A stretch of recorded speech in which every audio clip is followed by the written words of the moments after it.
पहला जो है वो क्या होता है, इसका नाम होता है one surface common dice. One surface common dice, इसका हिंदी में नाम क्या होता है, इसको हिंदी में कहते हैं एक समान सतह। एक समान सतह। अब ये में बेटा प्रश्न कैसे आता है, इसमें प्रश्न किस रूप में आएंगे? प्रश्न आपको पासा में ऐसे होंगे कि आपको बेटा ABCD के कोई भी 6 अक्षरों के नाम दे दिए जाएंगे, ठीक है, या आपके किसी भी 6 रंगों के नाम लिखने को दे दिए जाएंगे, या आपको बेटा दिनों के नाम भी हो सकते हैं, या आपको कोई भी अक्षर हो सकता है, या आपकी गिनतियों के भी नाम हो सकते हैं। मान लिया कि एक आपकी आकृति ऐसे रूप में लिखी हुई है कि उसमें 2 आकृति दी हुई हैं। एक आकृति आपका बेटा प्रश्न जो आपका दिया गया है वो प्रश्न बेटा इस रूप में दिया गया है। मान ली कि 2 आकृति बनी हुई हैं और आपसे बेटा कहा गया इनमें से प्रत्येक का विपरीत निकालो। अगर बेटा एक ही का विपरीत निकालना है तो भी अच्छी बात है, अगर एक का विपरीत नहीं निकालना है, आपको प्रत्येक सतह का विपरीत निकालने हैं, तो फिर भी आप इस विधि से निकाल सकते हो। मान लिया कि बेटा आपको आकृति में कहा गया कि 1 से 6 तक के अंक लिखे हुए हैं। 1 से 6 तक के अंक लिखे। 1 से 6 तक का मतलब क्या है? 1 लिखा है, 2 लिखा है, 3 लिखा है, 4 लिखा है, 5 लिखा है और 6 लिखा हुआ है। अब इनको बेटा इन दोनों आकृतियों में ऐसे सजाया गया है कि 1 यहाँ लिखा है, 2 इधर लिखा, 3 यहाँ लिखा, 2 यहाँ लिखा हुआ है, यहाँ 4 लिख दिया है और यहाँ पे बेटा 6 लिखा हुआ है। अब बेटा हमें प्रश्न कैसा पूछता है? प्रश्न आपको 2 आकृतियाँ दे देगा और आपसे कहेगा कि इनमें प्रत्येक सतह का विपरीत निकालो, या आपसे ये कह सकता है किसी जैसे 4 लिख दिया तो कह देगा 4 का विपरीत बताइए या 3 का विपरीत बताइए। तो इनको बेटा प्रश्न लगाने का तरीका क्या है?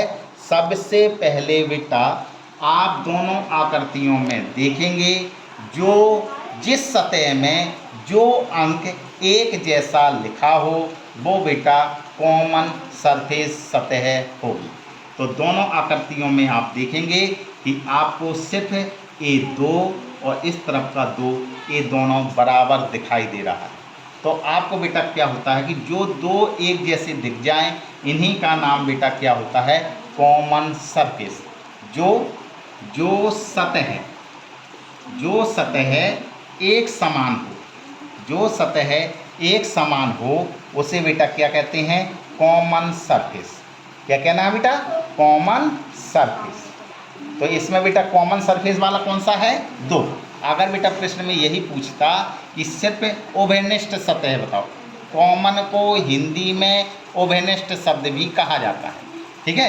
तो अगर बेटा कभी भी आपसे प्रश्न ये पूछ दिया जाए कि कॉमन सरफेस बताइए, तो कॉमन सरफेस का मतलब होता है दोनों सरफेसों में जो एक जैसा लिखा हो वो आपका कॉमन सरफेस है। अब बेटा आपसे ये भी प्रश्न पूछा जा सकता है कि दोनों आकृतियों में ऐसा कोई इसमें से कोई एक ऐसा अंक है कि जो ना दिखाई दे रहा हो दोनों में, तो कौन सा अंक है ऐसा? 5। जो अंक जो सतह ना दिखाई दे, जो सतह ना दिखाई दे उसे हिडन सरफेस या छुपी हुई आकृति, छुपी हुई सतह या इसी का नाम बेटा अदृश्य सतह कहते हैं।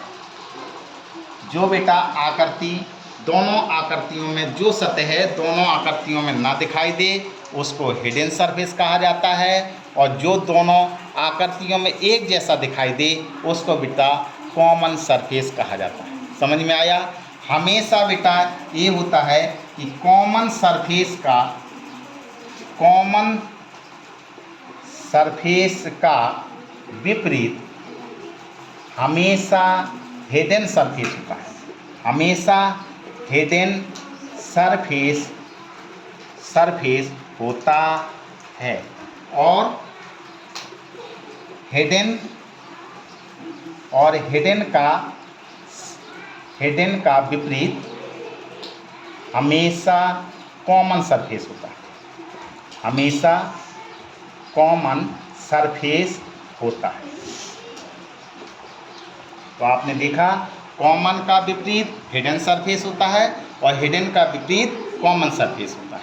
ठीक है, तो अब यदि बेटा आपसे सिर्फ इतना ही पूछा जाता कि कॉमन का विपरीत बताइए, तो कॉमन इसमें बेटा कितना लिखा हुआ है? 2। तो 2 का विपरीत कौन सा हो गया? कौन सा अक्षर है जो इसमें नहीं दिखाई दे रहा है? तो आप देख रहे होंगे कि 5 है जो दोनों में नहीं दिखाई दे रहा। तो इसका मतलब है कि 2 तो हुआ कॉमन डाइस और ये जो 5 है उसको कहते हैं हिडन सरफेस। इसका मतलब अगर सिर्फ प्रश्न में इतना ही अकेला पूछा जाता कि 2 का विपरीत बताइए, तो आप डायरेक्ट इतना ही लगाएंगे बस। 2 का विपरीत कितना है? 5। बस बेटा आंसर आ गया। आपको ये सब लिखने की ज़रूरत नहीं है, ये सिर्फ आपको बताया गया है। ठीक है, आप सिर्फ दोनों आकृतियों को देखेंगे और दोनों आकृतियों से बता देंगे।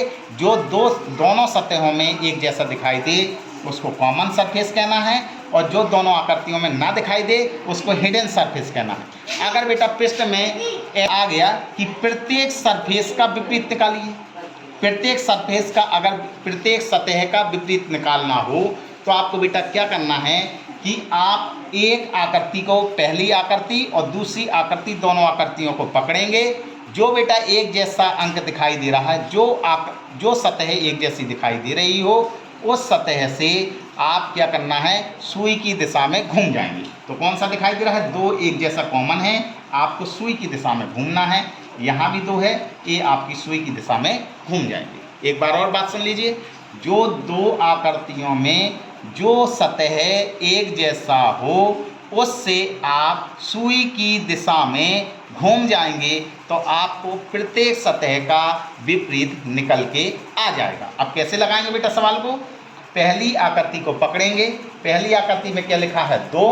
2 के बाद कितना लिखा है? 3। 3 के बाद कितना लिखा हुआ है? 1। इसी प्रकार से इसमें देखिए कितना है? 2। 2 के बाद कितना लिखा हुआ है? 4। और 4 के बाद कितना लिखा हुआ है? 6। तो ये तो बेटा कॉमन है, तो कॉमन का मैंने विपरीत आपको बताया हिडन होता है। तो 2 के पीछे कौन सा छिपा हुआ है? 5। तो इसका मतलब है कि 2 का विपरीत कौन सा है बेटा? 5। और 5 का विपरीत कौन सा है? 2। इसी प्रकार से 3 का विपरीत बेटा कौन सा है? 4। और 4 का विपरीत कौन सा है? 3। 1 का विपरीत कौन सा है? 6। और 6 का विपरीत कौन है? 1। इस प्रकार से बेटा हम प्रत्येक सतह का विपरीत ज्ञात कर लेते हैं।